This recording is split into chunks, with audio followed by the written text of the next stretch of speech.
wannan addu'a da yanzu zan faɗa malamai suka ce duk taurin kan aljani da girman kansa da rashin mutuncinsa Allah yana wulakanta shi ta wannan. Yanzu kina da ƴa ko kina da ɗa sai kika ga junnunta zai tashi sai ki kama nan, ina ne nan? In kika kama sai ki rike, in kika rike da ƙarfi, in na faɗi wannan addu'an ku faɗa. A'udhu bi kalimatillahi tamma allati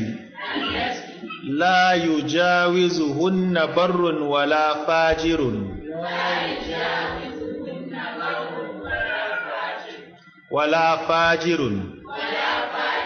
min sharri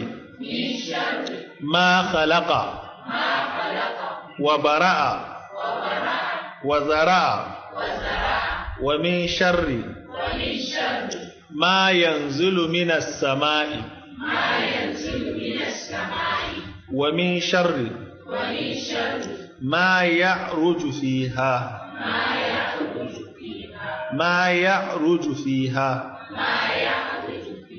wa min sharri ma zara'a fil ardi wa min sharri ma yakhruju minha wa min sharri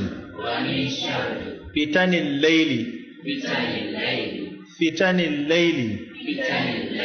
wan nahari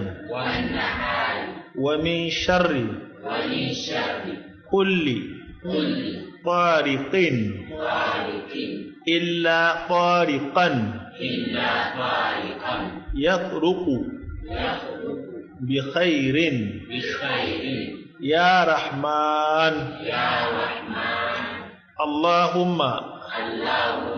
rabbas samawati sab'i wa rabbal arshil azim rabbana wa rabba kulli shay'in faliqal habbi wan nawa wa munzilat tawrati wal injili wal qur'an a'udhu bika min sharri kulli shay'in min sharri kulli